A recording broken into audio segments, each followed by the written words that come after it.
Mais uma vez em seu lar. Queremos lembrar mais uma vez Tio Patinhas Cabeleireiro.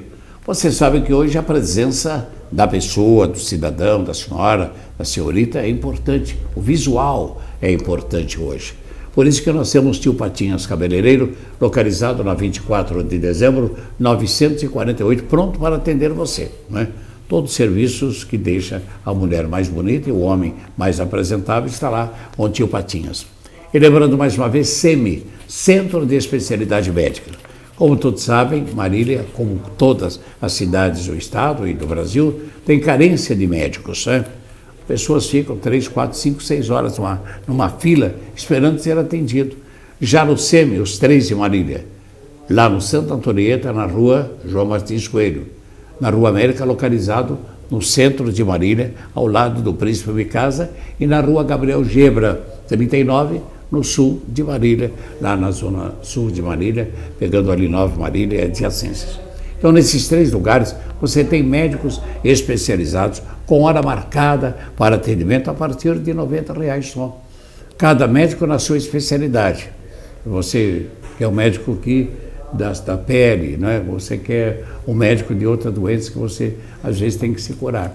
Por isso que recomendamos SEMI, Centro de Especialidade Médica em Marília, atendimento preferencial a todos.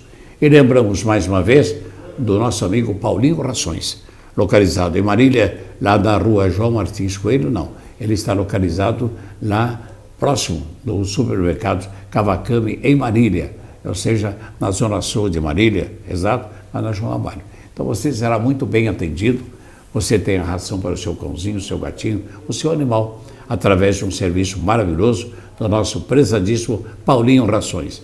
E não preciso falar do conceito. Como sabe, 8 pessoas já morreram em Marília, vítimas do H1N1. Por quê? A casa às vezes mal cuidada, água empoçada, gera um mosquito e aí vem o óbito. E é triste isso, né? Então, de 8 que faleceram em Marília, não vamos deixar que esse número aumente.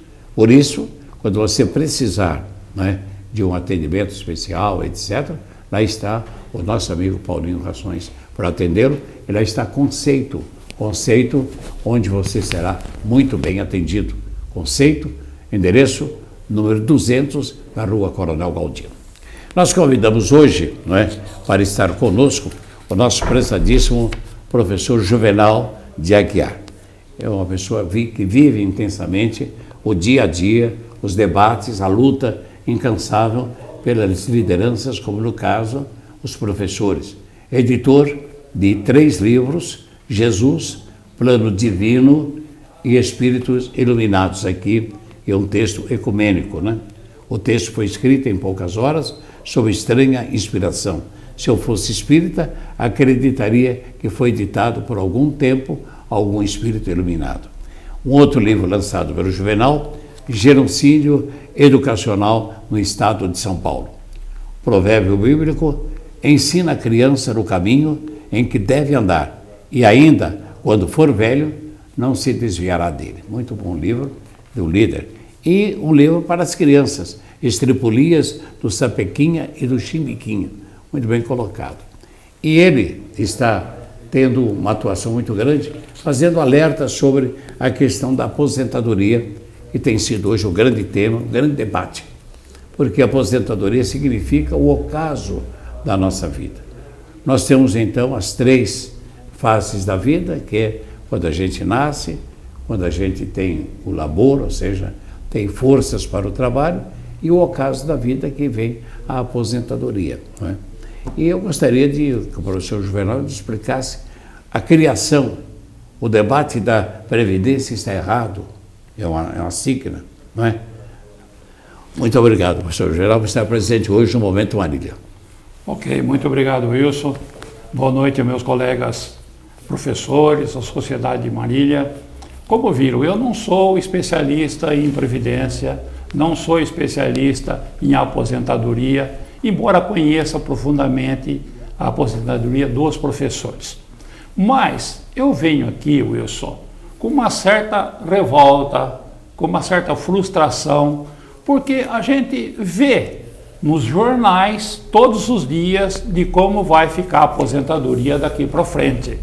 Isso não pode acontecer, Porque nós temos que ver o país como um todo, nós temos que ver historicamente como foi essa aposentadoria, e não é de uma maneira simplista, da maneira que está acontecendo nos jornais.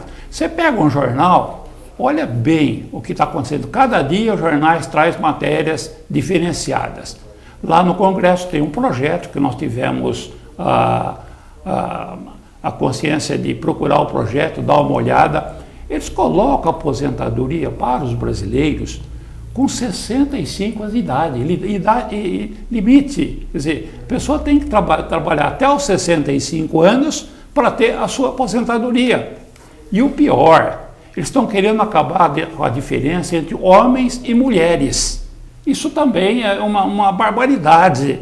Agora, como está havendo uma reação da sociedade, agora estão falando que é 65 homem e 63 a mulher. Mas o pior ainda é que dizem que cada 2 anos vai aumentar mais um, até chegar nos 70 anos. Isso é uma verdadeira barbaridade. Eu vou dizer mais, quem está analisando isso parece que não conhece o nosso país.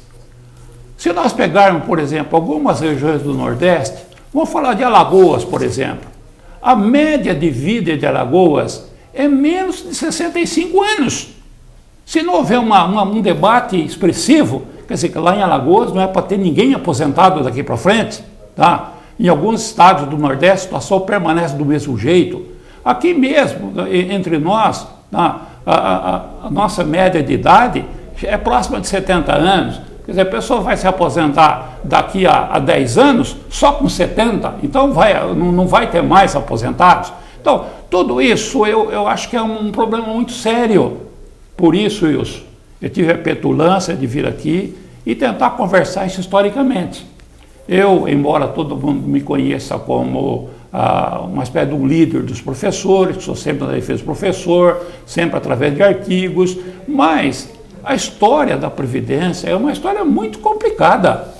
Houve muito desvio de muitos recursos que eram da Previdência que foi para a iniciativa privada. Então, isso é algo sério. Então, o limite que eu vou colocar para conversar com vocês, já que eu sou historiador de formação, vou colocar lá em 64. Vejam bem 64 como era. Tá? Até 64 não existia um único sistema de aposentadoria, existiam vários. Tá? Como nós temos o Petros hoje, nós temos o Previ do Banco do Brasil, que são institutos poderosíssimos, fundos poderosíssimos. Lá, antes de 64, a gente tinha o fundo dos motoristas, a gente tinha o fundo dos bancários, o fundo dos industriários, tinha dos comerciários, e eram fundos que tinham muito dinheiro. E o que o Castelo Branco fez? Ele unificou tudo num sistema só. Pegou todo aquele dinheiro, colocou num sistema só, e a partir daí que a coisa começou a complicar, porque como o país não tinha aposentados em quantidade, tá? Eram pouquíssimos aposentados, e tinha uma grande fortuna, o que os governos militares passaram a fazer? Historicamente, isso está claro.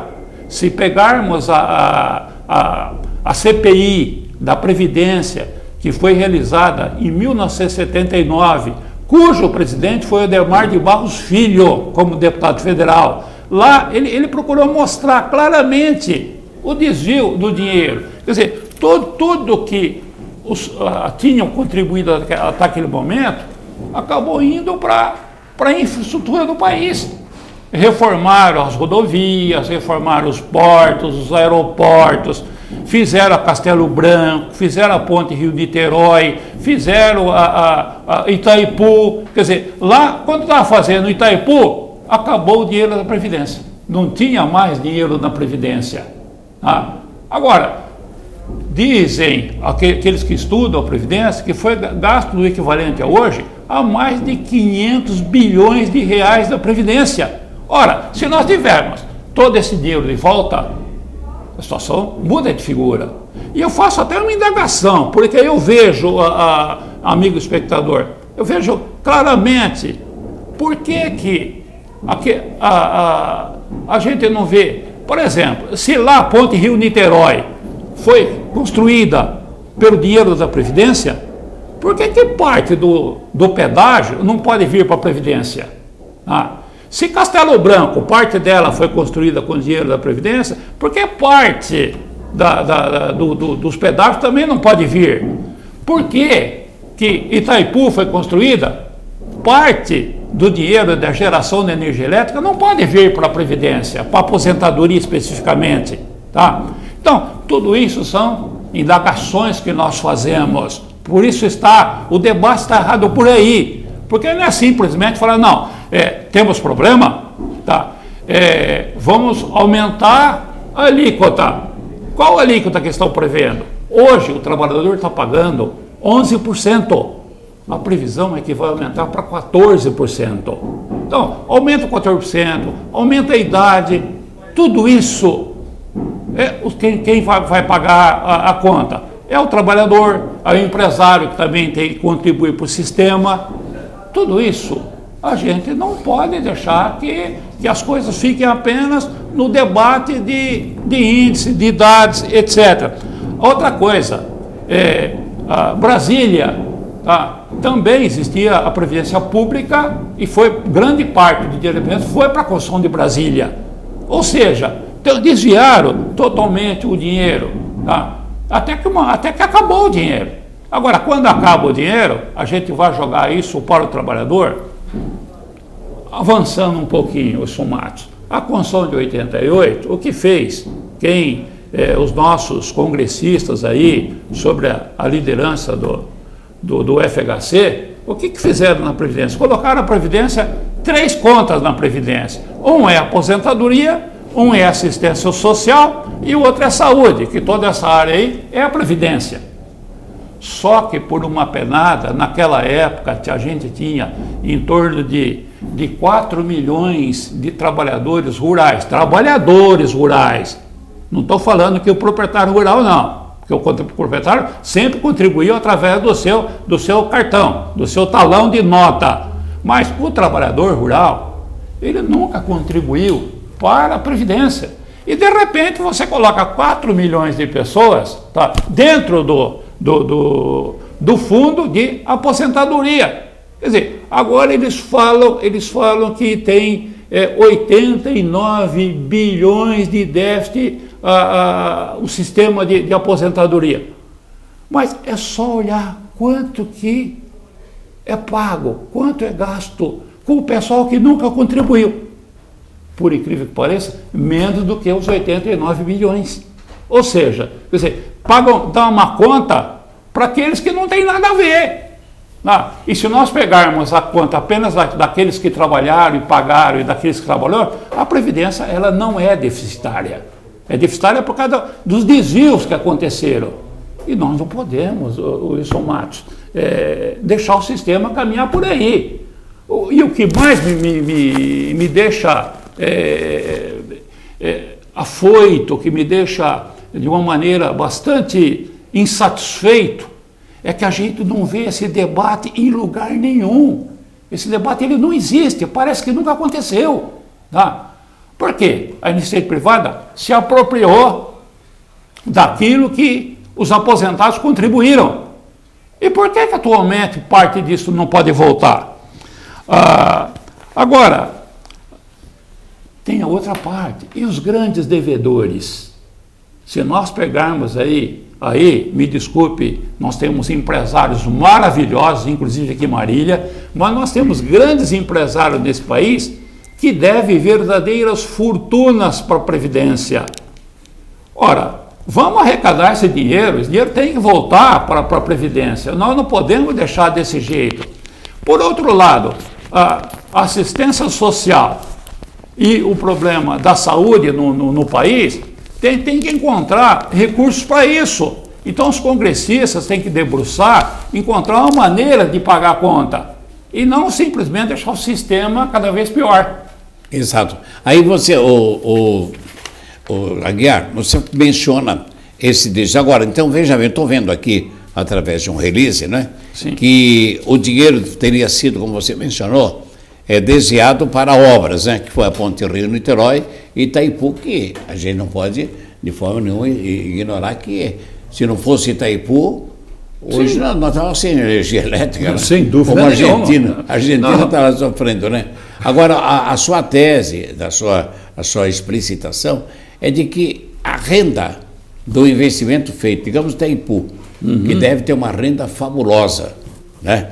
De bilhões e bilhões, porque é a manutenção de energia elétrica em todo o Brasil, né? Então, o tema seu de luta seria de que esse dinheiro arrecadado pela usina elétrica de Itaipu, pelo pedágio da Ponte Rio-Niterói, pelo pedágio da rodovia Castelão, voltasse para o INSS. Essa é a sua tese? Sem dúvida nenhuma. Pelo menos, se essas... Itaipu, tudo isso que foi feito com o dinheiro da Previdência, se voltar para a carteira da aposentadoria, resolve grande parte. Porque nós não somos contra aquilo que foi construído. Pelo contrário, o Brasil precisava construir.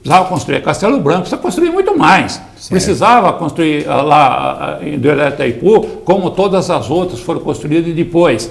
Mas o grande problema é que, com isso, eles acabaram com o dinheiro que era dos aposentados e esse dinheiro precisa ser resgatado. De que maneira? Pelo menos parte. O Congresso tem que debater. Já pega a CPI lá de 79, que é o Adhemar de Barros Filho, que eu tive algum tempo com ele, nós somos fundadores, eu fui fundador do PDT, o Adhemar veio naquele momento para o PDT, ele para mostrar para os trabalhadores que ele era um trabalhista, ele tinha a cópia da CPI debaixo do braço. Ele mostrava para todo mundo onde foi o dinheiro da Previdência. Agora, por que os atuais deputados, por que aqueles que entendem de Previdência não tentam criar aí um ambiente para que a gente possa recuperar parte disso? Tá? Recuperando parte disso, a gente sabe que não haverá déficit. E aquele pessoal que está na Previdência, que nunca contribuiu, que são os trabalhadores rurais, ressalto, trabalhadores rurais, não é o proprietário rural, não. Porque o proprietário rural, ele sempre teve desconto no seu talão de notas, mas o trabalhador rural, ele não contribuía. E se ele não contribuía, temos que encontrar uma maneira para pagar. A sociedade tem que pagar. É claro. E não é aquele que paga hoje os 11%, quer colocar 14%, porque tem que pagar essa conta precisa fechar. Exatamente. Então, vamos fechar essa conta com dinheiro lá da Rio-Niterói, com dinheiro da Castelo Branco, com dinheiro de onde houve dinheiro que era dos aposentados, tem que voltar. Eu digo mais, nós temos aí, eu sou até um pouco mais jovem, me desculpe, Wilson, que você deve lembrar quantas vezes o ministro Delfim Neto ia na televisão e falava: nós vamos recuperar a empresa tal que é deficitária, vamos ficar com as ações, vamos comprar com dinheiro dos aposentados, que tem muito em caixa, porque senão essa empresa vai falir, e essa empresa falindo, muitos trabalhadores serão prejudicados. Dinheiro da Previdência foi para comprar ações de determinadas empresas. Depois o governo aí, através de Collor e FHC, venderam as empresas e esse dinheiro não voltou para a conta dos trabalhadores. Então, tudo isso tem que ser revisto, o Congresso precisa pensar melhor, o pessoal que entende de aposentadoria tem que pegar esse dinheiro que, infelizmente, ele foi desviado. Desviado não, o termo certo, Wilson Matos, eles foram roubados dos trabalhadores. E como eles foram roubados, eles têm que ser devolvidos. Então, eu espero que com esse humilde programa, na minha humilde falha, perdão, porque o programa é maravilhoso, que reflita um pouco mais na sociedade marilhense e de fato, esse assunto possa criar mais impacto e a gente poder conversar melhor sobre a aposentadoria, porque da maneira que está, somente um lado vai pagar a conta, que é o trabalhador. Exatamente. Aguiar, professor, então aqui pelo levantamento que a gente fez, né, os fundos de aposentadoria antes de 64 era industriários, motoristas, bancários. E tinha comerciários também. E comerciários também. Uhum. Depois veio a unificação do INSS. Isso, juntou tudo num só. No governo militar, não é que teve. Então, recuperação da infraestrutura do país, rodovias, portos e aeroportos, construções. Brasília, rodovias, portos e aeroportos. Transamazônica, Castelo Branco, Ponte Rio-Niterói, usina hidroelétrica da Itaipu e compra de ações de empresas privadas, como mencionou há pouco, que estava em crise. Na Constituição de 88, Previdência Social, aposentadoria, assistência social e saúde, desvio de finalidade, grandes devedores, reforma da Previdência. Quem paga a conta é, mais uma vez, o trabalhador, que era dinheiro do trabalhador que foi desviado, então. Exatamente. No caso. Idade mínima para aposentadoria, 65 anos. E acaba com a diferença do tempo entre o homem e mulher. Aumenta a cada 2 anos a idade mínima para se aposentar. Não é levada em conta a recuperação dos desvios e da sonegação da previdência dos grandes devedores. Né? Aqui, esse tema aqui, tantos outros que a gente abordou aqui, idade mínima da aposentadoria para 65 anos, acabando a diferença de tempo entre o homem e a mulher. Mas a mulher envelhece, no entendimento dos entendidos aí na área de saúde, mais rápido do que, não é? As forças da mulher não são as mesmas do homem depois dos 65 anos. Estou certo disso, né, Juvenal? Sim, sem dúvida nenhuma. A gente não pode admitir que isso possa acontecer no Brasil. Porque quando vem no debate, o que falam o pessoal da cúpula do país? Não, nós temos que encontrar exemplos. Se lá na Europa é igual, tá? Se lá nós temos o pessoal agora avançando a aposentadoria aos 70 anos, então aqui no Brasil nós temos que chegar perto. Só que felizmente, eu passei lá pela Europa também. O melhor nível, a melhor longevidade que nós temos na Europa são os italianos. Tá? E os italianos, em média, vivem 82 anos. 82 anos. Você encontra pessoas maravilhosas lá na Itália. Agora, tem um nível de vida muito diferente do nosso. Então, agora, quando a gente fala em aposentadoria aqui no Brasil, e lá é 70 anos, quando você fala aqui no Brasil com 65 anos é uma maldade enorme para as pessoas.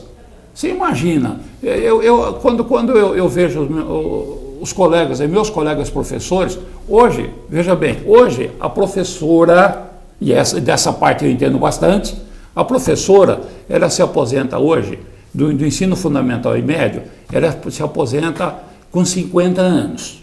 Com 50 anos. Tá. E o professor com 55, desde que o trabalho todo seja trabalho de docência. Você também foi professor, e não sei se ainda, embora professor universitário. Não tem atividades mais desgastantes do que a professora do ensino fundamental e médio. Exatamente. Imagina 40 alunos ali na frente, o que fica. Agora, querer aumentar, acabar com esse... Eles falam que são privilégios. Que a professora tem um privilégio de se aposentar com 50 anos, o professor com 55, que tem que aumentar isso. Olha, Wilson, quando eu vejo uma professora que por um motivo ou outro ela começou a trabalhar mais tarde, chego lá na PUESP, tá, com 60 anos, a pessoa não aguenta trabalhar de maneira nenhuma, porque o serviço é desgastante. Então, o que nós vamos fazer? É um trabalho sério, nós temos que fazer um grande esforço, tanto das centrais sindicais, dos sindicatos, da sociedade, daqueles que querem entender, fazer um raio-x na sociedade. O debate não pode ser simplesmente como o Temer está fazendo. Eu jogo para o debate agora e quero isso aprovado, tá? Antes do finalização do processo da Dilma, tá? Para poder aprovar.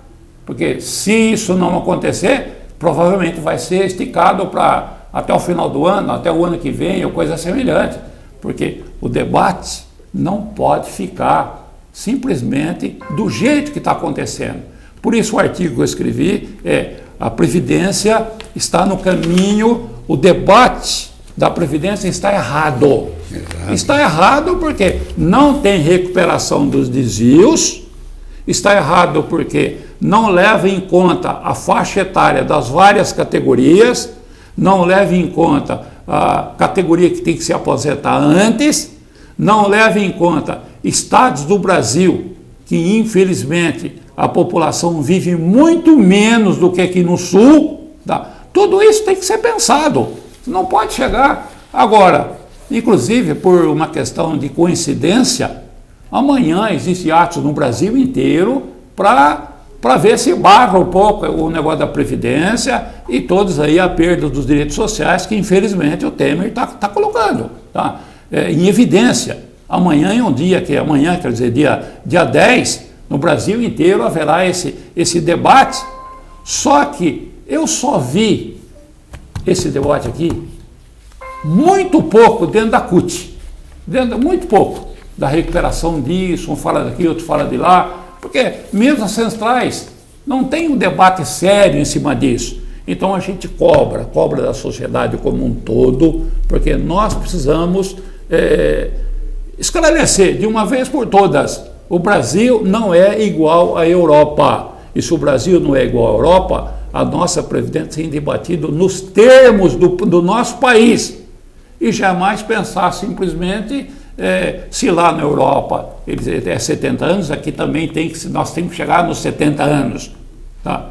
E o pior, tem gente que fala que lá no ano, daqui a 20 anos, não vai ter 70 anos, vai ter que passar para 75. Isso é totalmente inadmissível. Quando eu vejo essas coisas, eu acho que essas pessoas estão todas malucas. Ou não conhecem o Brasil, ou está brincando com o povo brasileiro. E se você, cidadão, não se cuidar e não entrar no debate, nos vir um debate sério, daqui a pouco tudo vai complicar. Aí as pessoas falam, e quem tem direito, já se aposentou, está tudo bem? Está tudo bem nada.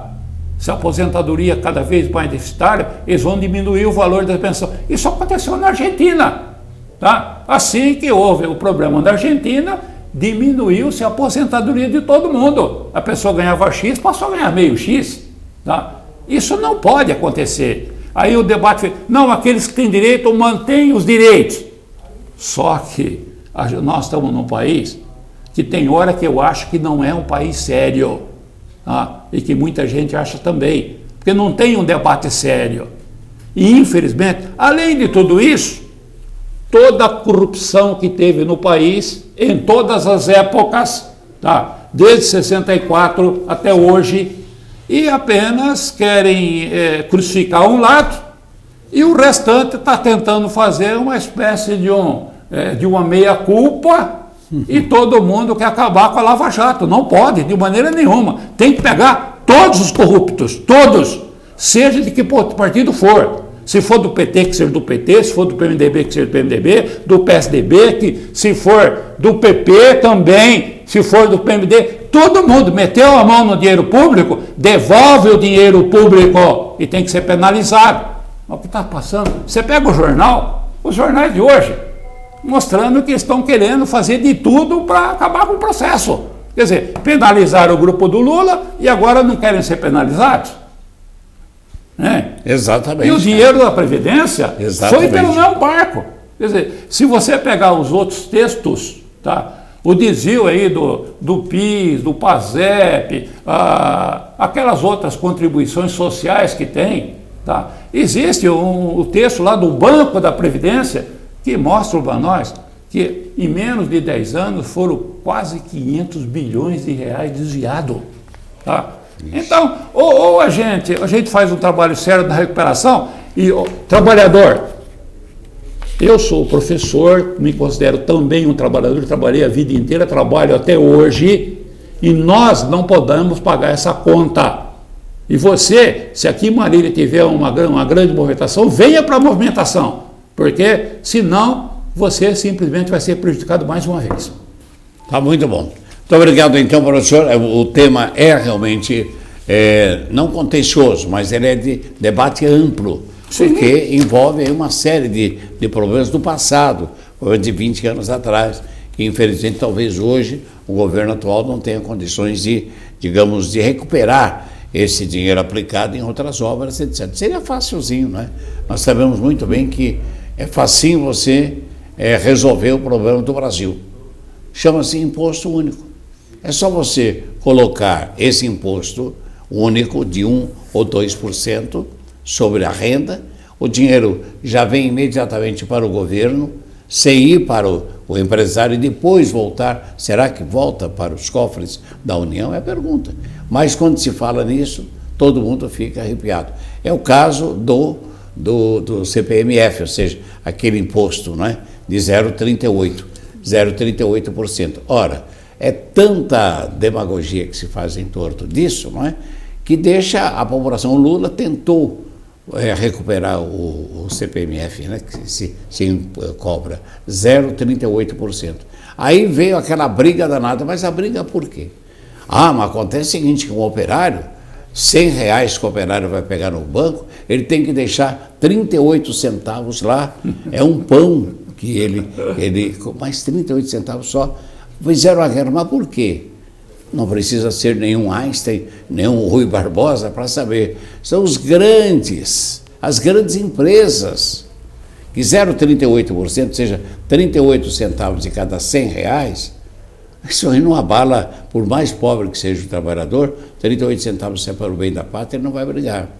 Mas as grandes indústrias internacionais, fabricantes de automóveis, fabricantes de trem, etc., essas sim, que 0,38% para um faturamento como o da Volkswagen, por exemplo, ou como o da Ford, ou da Chevrolet, todas elas, são bilhões e milhões de reais. Aí sim, 0,38% vai pesar no bolsinho desse pessoal que trouxeram aqui ao Brasil as tecnologias. Então veja como é que o povo é enganado.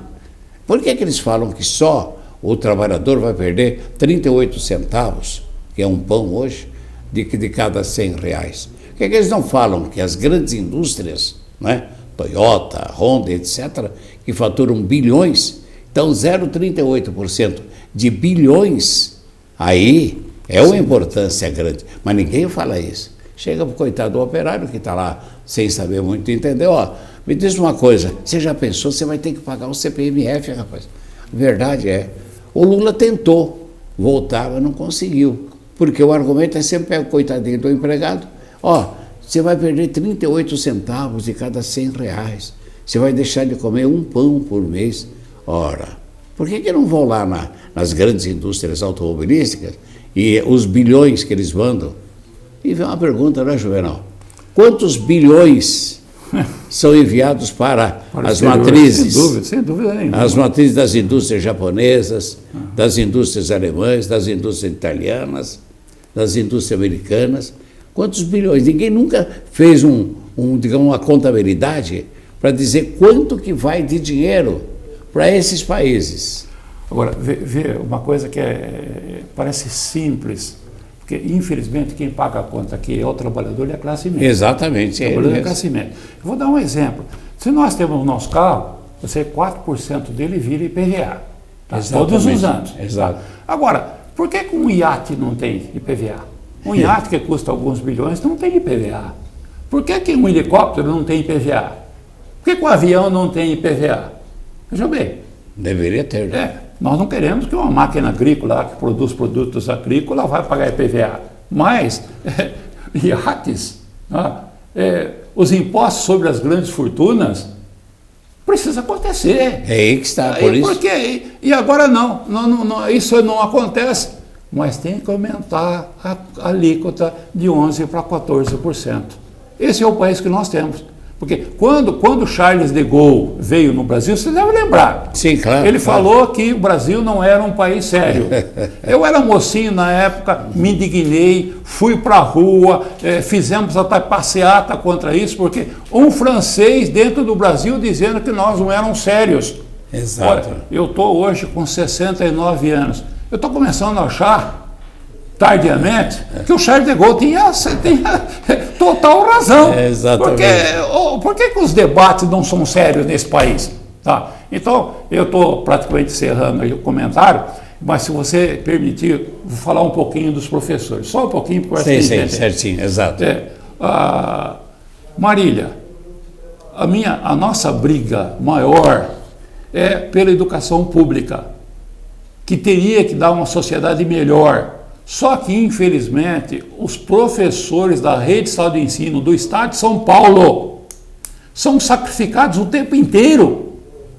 Por mais que a gente mostre para o governo que precisa ter reajustes salariais, precisa recuperar, o livro que o nosso apresentador mostrou, do genocídio, olha bem, de 78 até agora, a perda salarial é acima de 300%. Só nos últimos 2 anos é 16% de perda.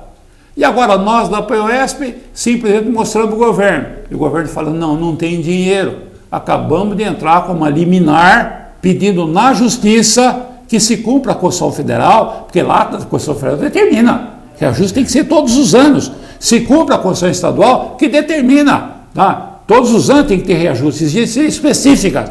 Só que o governador Alckmin diz que não tem dinheiro, não vai dar reajuste nenhum, e as nossas escolas estão cada vez com mais problemas. Nós não podemos permitir isso.